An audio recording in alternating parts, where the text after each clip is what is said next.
Peramalan dalam analisis kebijakan. Peramalan adalah pembuatan statement fakta tentang masa depan berdasarkan pada pengetahuan tentang kejadian atau keadaan yang telah terjadi. Bagi analisis kebijakan, prosedur peramalan digunakan untuk meramalkan akibat dari alternatif tindakan publik atau akibat tidak adanya tindakan publik. Tujuan peramalan untuk memperoleh informasi perubahan informasi mengenai perubahan di masa yang akan datang, yang akan mempengaruhi terhadap implementasi kebijakan serta konsekuensinya. Keterbatasan peramalan terbentuk dari 3 hal, yaitu akurasi ramalan, kelebihan komparatif, dan konteks. Pendekatan-pendekatan peramalan. Yang pertama, objek. Yang menjadi objek dari suatu ramalan adalah titik pijakan suatu proyeksi, prediksi atau pemikiran. Selanjutnya ada basis.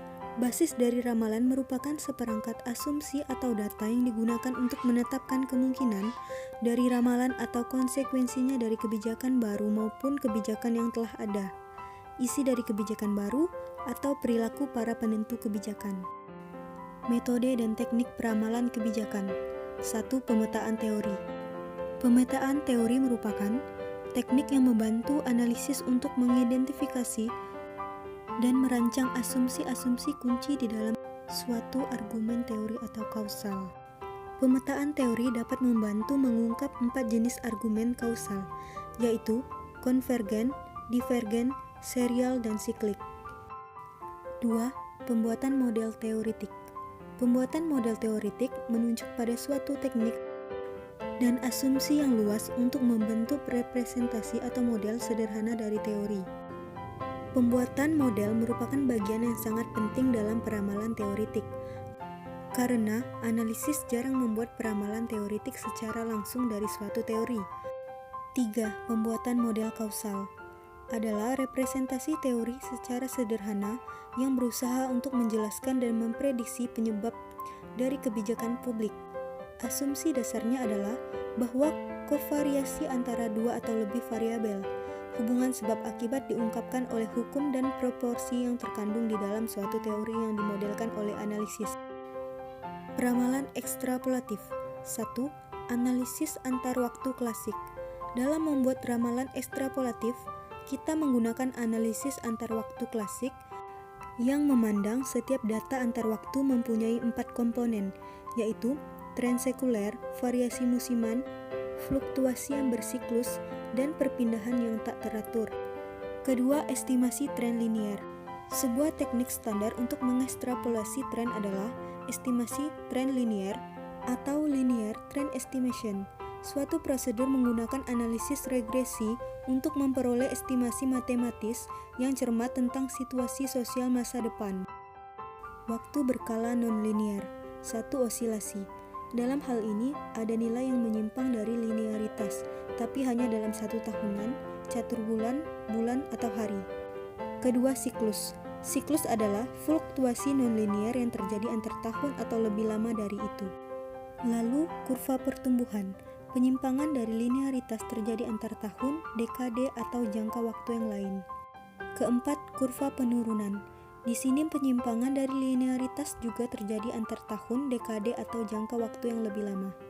Selanjutnya, pembobotan eksponensial. Dalam pembobotan eksponensial, analisis dapat memakai istilah-istilah dalam persamaan regresi, misalnya kuadrat atas, B atau X, atau penambahan istilah lain seperti C atau X. Lalu, transformasi data. Prosedur kedua dipakai untuk mengadaptasi teknik regresi linear ke dalam proses pertumbuhan dan penurunan adalah transformasi data. Sementara, pembobotan eksponensial menggunakan persamaan regresi baru yang tidak linear. Transformasi data memungkinkan analisis bekerja dengan persamaan linear sederhana, tapi hanya setelah nilai dari variabel waktu berkala ditransformasikan. Selanjutnya, metodologi katastrofi. Beberapa asumsi utama penerapan di dalam analisis kebijakan publik. 1. Proses diskontinu. 2. Sistem sebagai suatu kesatuan yang menyeluruh. 3. Penundaan secara inkremental. 4. Perbandingan yang berubah dan berlanjut dari kebijakan yang diadopsi dengan semua alternatif yang mendekatinya. Peramalan teoritik.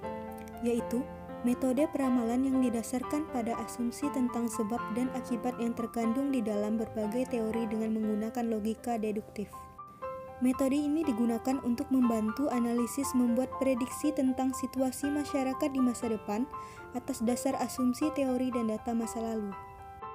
Kerangka teoritik, satu model latihan. Model seperti dijelaskan oleh Harjanto adalah model diartikan sebagai kerangka konseptual yang tidak sembarang digunakan sebagai pedoman atau acuan dalam melakukan kegiatan. Model dasar dipakai untuk menunjukkan model yang generik yang berarti umum, dan mendasar yang dijadikan titik tolak pengembangan model yang lebih lanjut, dalam artian lebih rumit dan dalam artian lebih baru.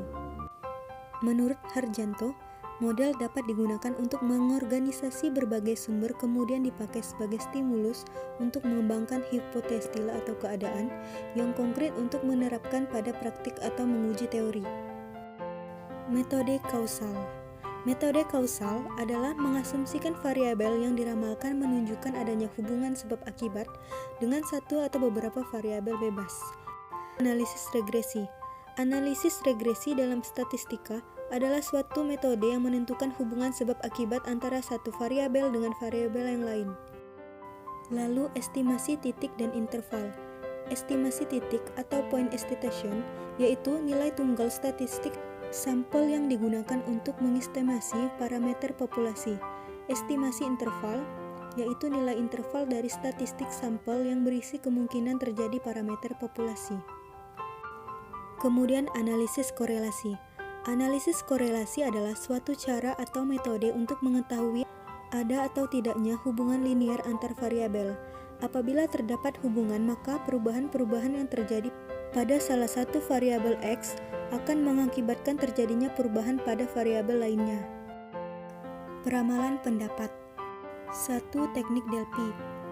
Metode Delphi adalah teknik komunikasi terstruktur yang pada awalnya dikembangkan sebagai metode peramalan sistematis dan interaktif yang bergantung pada kelompok pakar.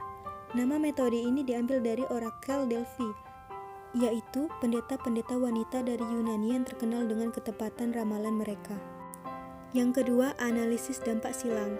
Analisis dampak silang yaitu suatu teknik yang menghasilkan penilaian atas dasar informasi tentang probabilitas kejadian dari peristiwa masa depan dengan berbasis pada terjadi atau tidaknya peristiwa terkait. Lebih dari itu, banyak peristiwa mungkin berkaitan secara negatif. Dan yang terakhir adalah taksiran visibilitas, yaitu prosedur yang dirancang untuk menghasilkan dugaan tentang masa depan perilaku dari para penentu kebijakan.